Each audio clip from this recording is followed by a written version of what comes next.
पुन्हा एक नवीन स्कैम।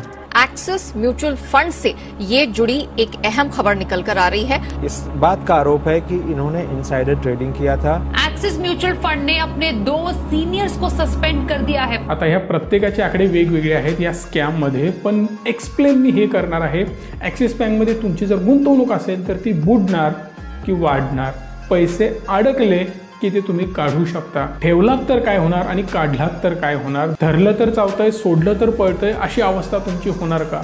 पहिला चॅनलला सबस्क्राइब करा, बेल आयकॉनला प्रेस करा आणि अशाच नवनवीन व्हिडिओ पाहत राहा। एलिजिटली सांगितलं जातं की ॲक्सिस म्युच्युअल फंडमध्ये 2 महाशय आहेत। या 2 महाशयांनी फ्रंट रनिंग केलं, स्कॅम केला आपल्या सोप्या भाषेत। हा स्कॅम किती मोठा आहे आणि काय आहे? Front running scam.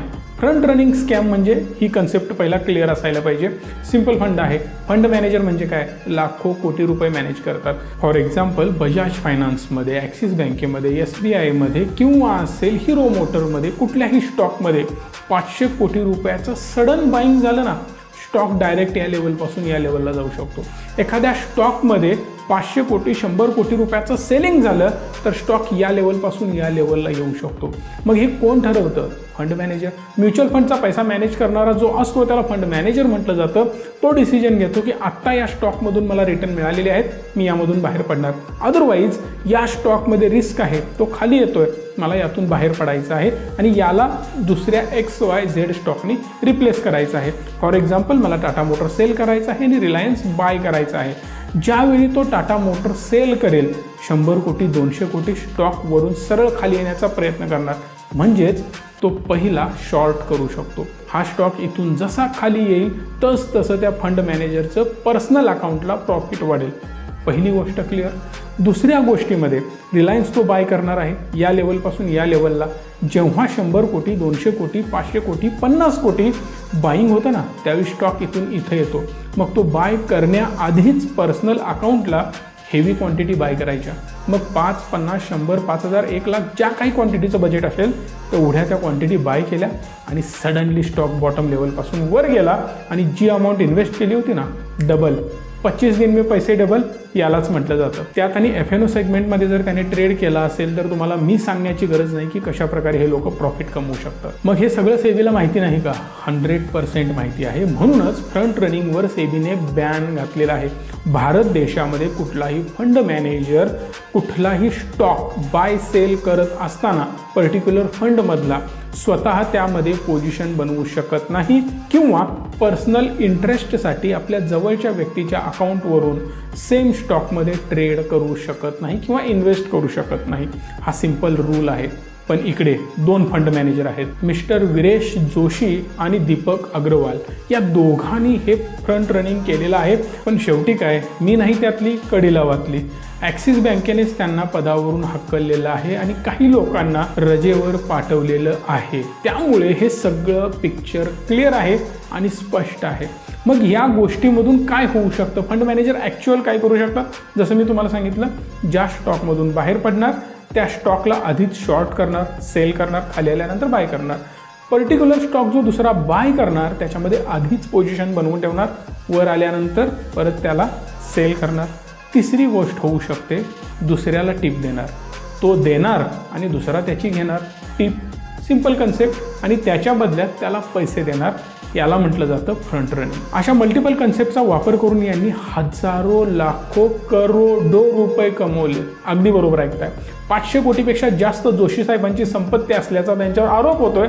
हो, लॅम्बोर्गिनी घेऊन फिरतायत ते आणि 50 पेक्षाही जास्त प्रॉपर्टीज मुंबईमध्ये त्यांच्या आहेत, जे ऑन पेपर आहे, लोकांच्या निदर्शनास आलं ते। आणि बाकीचं सगळं वेगळंच। तुमच्या आता मनामध्ये प्रश्न हा निर्माण होईल की यामध्ये फंड कोणकोणते होते? त्याची लिस्ट आहे। टोटल 7 फंड आहेत। Axis arbitrage fund, axis banking ETF, axis consumption ETF, axis Nifty ETF, axis quant fund, axis technology ETF, axis value fund. हे टोटल 7 फंड हे लोक मॅनेज करत होते। मग एक सिंपल प्रश्न आपल्या मनामध्ये निर्माण होतो की देणाऱ्याने दिली, घेतणाऱ्याने घेतली, मग यामध्ये फायदा त्यांचा झाला, तोटा त्यांचा झाला, जे व्हायचं ते झालं।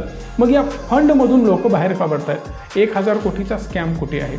आणि हीच आपली चूक होते. न्यूज काहीतरी येते, भडकाऊ स्टेटमेंट दिली जातात, त्यांना आपण घाबरून त्या फंडला एक्झिट करून बाहेर पडतो. मी बिलकुल ॲक्सिस बँकेच्या बाजूने बोलत नाही किंवा विरोधात सुद्धा बोलत नाही. एक लेमॅन बनून मी हा व्हिडिओ बनवण्याचा प्रयत्न करतोय. यामधून तुम्हाला समजेल रिअल फॅक्ट काय आहे.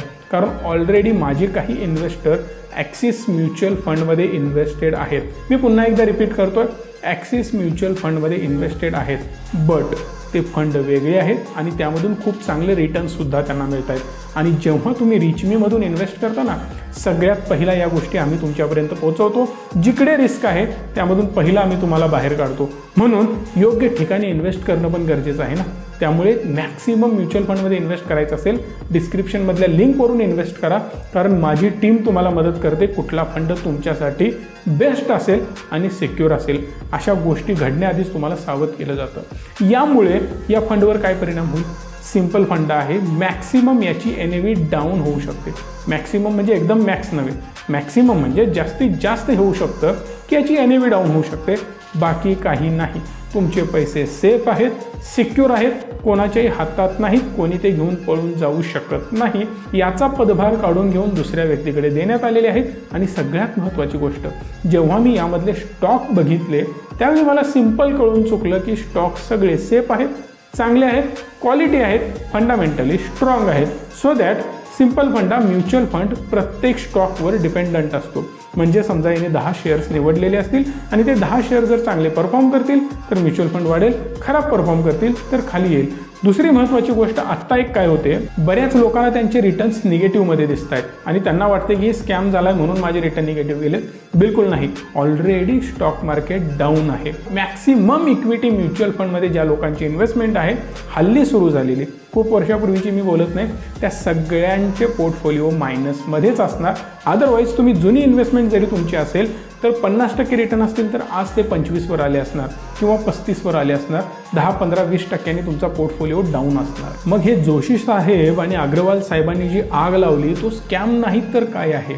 त्यांनी दिलं, दुसऱ्यांनी घेतलं, त्यातनं त्यांनी पैसे कमवले. आपलं काहीही यामध्ये गेलेलं नाही, फक्त यांनी नाव खराब करण्याचं काम एवढंच केलेलं आहे.